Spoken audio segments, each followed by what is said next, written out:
Solo quienes desafían la oscuridad descubren lo que otros jamás verán. Con M de Misterios. Hoy por hoy Zamora. Con M de Misterio, una de las secciones del Hoy por Hoy Zamora y Benavente de verano que estamos estrenando todavía en estos primeros pasos que está dando, aunque llega tórrido el verano de 2026, la Asociación de Estudios del Misterio, que se ha constituido recientemente en Zamora. La semana pasada estuvo con nosotros hablando de ufología Nando Domínguez, y esta semana recibimos con M de Misterio con M de Marina, Marina Requejo. Hola Marina, buenos días. Buenos días. Bueno, tu parte de estudio en la Asociación Zamorana de Estudio del Misterio, o buena parte de tu margen de estudio, es sobre leyendas zamoranas, y hoy vamos a hablar del Tercio Viejo de Zamora. Esto quiere decir que vamos a hablar de Flandes y que vamos a hablar del siglo XVI. Efectivamente. Fue para mí uno de los acontecimientos más importantes y que menos conocemos los zamoranos, del cual yo creo que deberíamos de estar súper orgullosos, porque trajo aparte una historia que todavía llevamos celebrando a lo largo de más de 500 años.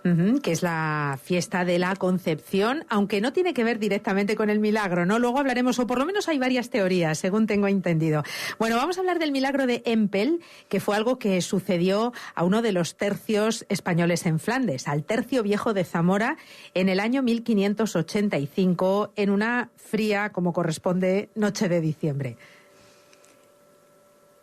Sí, contamos así un poquito la historia, que creo que es súper bonita. Entonces, estamos hablando del Tercio Viejo de Zamora, que era uno de los tercios que eran más importantes a nivel de toda España. Es decir, no solamente estuvieron en Flandes, sino que estuvieron en grandes intervenciones de guerra por toda Europa. Entonces, una noche de un 7 de diciembre... había una batalla entre los holandeses y los españoles. Los españoles ya estaban prácticamente derrotados, es decir, había 5.000 españoles contra 30.000 holandeses. ¿Y qué pasa? Que allí en Flandes utilizaban mucho el tema de los canales. Entonces, para destruir a los españoles, una de las bases fundamentales era abrir el canal. Entonces, el río Mosa lo que hizo fue dejar a los españoles en una pequeña islita que después al final tuvieron que subir al nombrado monte de Empel, rodeados por las aguas. Los españoles, los pobrecicos, ya estaban totalmente destrozados, hambrientos, se habían comido incluso hasta sus propios caballos muchas veces por falta de comida, o sea, estaban en las últimas. Y el comandante holandés tuvo la genial idea de decir que se rindieran a los españoles, ¿no? Y el capitán Arias de Bobadilla dijo que España y los tercios españoles no se rendirían nunca, que había tiempo de rendirse cuando estuvieran muertos. Entonces ellos dijeron, bueno, nada, estos duran 4 días aquí, vamos a seguirlos rodeando y ya verás que acabamos con ellos. Y los pobres ya destrozados, helados, congelados, húmedos por las aguas, hambrientos, empezaron a cavar uno de los tercios de Zamora empezó a cavar pues una trinchera. Y cuando estaba cavando esa trinchera, dio con su pala en una tabla de madera. Esa tabla de madera la sacó y era la imagen de la Inmaculada Concepción, una imagen de una pintura barroca que lo que cuentan las crónicas es que estaba impecable, que parecía que casi había estado pintada hacía 2 días.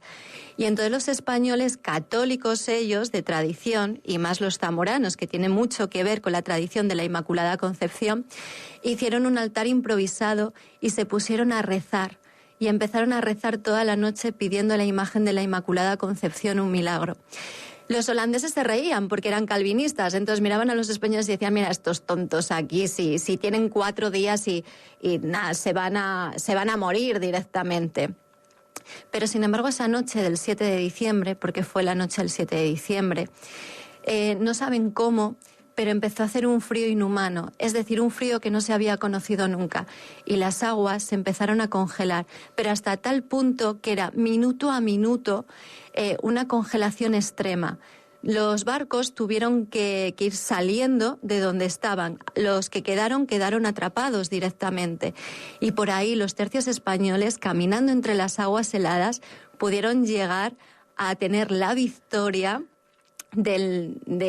contra los holandeses. Y de ahí la típica frase de Dios tiene que ser español, porque era la frase que decía el capitán Hollack, que era el capitán holandés, que no se lo podía creer y decía, Dios tiene que ser español, es imposible que haya pasado eso. Y el tanto se lo apuntaron los católicos a la Virgen de la Concepción, ¿no? Sí, evidentemente tenía su parte mágica, ¿vale? Porque ellos ya eran devotos de la imagen de la Inmaculada Concepción. Fíjate qué curioso que precisamente apareciera esa tabla en la noche del 7 de diciembre, cuando se venía venerando la festividad de la Inmaculada Concepción el día 8. Entonces era para pensar que realmente había sido un milagro provocado por la Inmaculada Concepción. Lo que pasa que leo en las crónicas históricas que el 8 de diciembre no es que sea festivo en España por este milagro, el milagro de Empel, ¿no? Llamado así porque el monte al que se habían subido a refugiar los españoles del Tercio Viejo de Zamora se llamaba Empel. Es una festividad que se conoce por lo menos desde el siglo IX, ¿no? Y tiene más bien que ver con la época en la que, según el cristianismo, fue concebida la Virgen. Efectivamente, sí. Porque la Iglesia Católica tuvo ahí una debacle entre la gente que creía que la Inmaculada Concepción tendría que ser inmaculada, es decir, la Virgen María había nacido sin pecado, y la otra parte, que era la que no aceptaba la categoría de Inmaculada Concepción. Entonces había dos líneas y fue un debate teológico bastante importante en el seno de la Iglesia. Pero independientemente de eso, en Zamora, como ya sabemos todos, en 1466, en uno de los pueblos de aquí, Zamora, fue cuando se celebró el primer voto de la Inmaculada Concepción. Villalpando, en Villalpando, muy celebrado efectivamente. Todavía. Pero no solamente Villalpando, sino que 12 pueblos a mayores se unieron a la firma de ese voto. Y nosotros ya teníamos esa tradición, o por lo menos los descendientes y los abuelos del Tercio Viejo de Zamora ya tenía esa tradición de la fe o la devoción a la Inmaculada Concepción. Después era simplemente un debate teológico. Ya, es que es la creencia de que la Virgen María nació un 8 de septiembre, por tanto, tuvo que haber sido su concepción 9 meses antes, de ahí lo del 8 de diciembre. Bueno, entonces, este es el milagro de Empel, Marina. Lo tenían todo perdido los españoles del Tercio Viejo de Zamora. De hecho, todo perdido. Barajaron suicidarse, ya no sabían a quién encomendarse, cuando de repente aparece esa imagen de la Virgen, esa tabla, se encomiendan a ella, y esa presa, ese dique que habían roto los holandeses del río Mosa, inundó el terreno y empezó a soplar ese viento gélido que hizo que el río se congelara y que tuvieran chance, hasta tal punto que ganaron aquella batalla los miembros del Tercio Viejo de Zamora. Y el capitán Cristóbal Lechuga, que también aparece en esta historia, ¿quién era, Marina? Yo sobre todo los que más me he centrado es en el comandante Arias de Bobadilla, que era el hombre que llevó y rigió lo que fue la expedición. Y después, fíjate, siempre nos olvidamos del cronista, porque muchas veces lo que es la historia pensamos que son leyendas, pero es que precisamente el milagro de Empel no es una leyenda. El milagro de Empel está escrito y documentado por uno de los cronistas de la época, que fue Alonso Vázquez, y nos olvidamos de que realmente fue así. Existe una capilla, a ver, no hay constancia de que se conserve esa tabla de la Virgen, que cambió la historia. No se conserva. Esa tabla se perdió en el tiempo. Lo que existe en el monte de Empel es una reproducción lo más exacta posible a la imagen de la Inmaculada Concepción que allí apareció. Además, si la veis, si la buscáis, que ahora mismo en Internet es súper fácil buscarla, lo que observamos es que es una Virgen tan sumamente que parecía que estaba incluso pintada por un niño. O sea, era tan humilde, tan bonita, tan...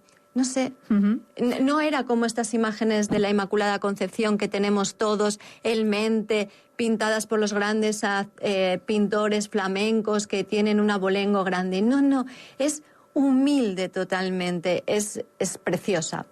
Iba a decir que lo que sí que existe es una capilla en el nuevo Empel. Sí, existe una capilla pequeñita donde allí cuenta la historia y está la imagen, la reproducción de esa imagen.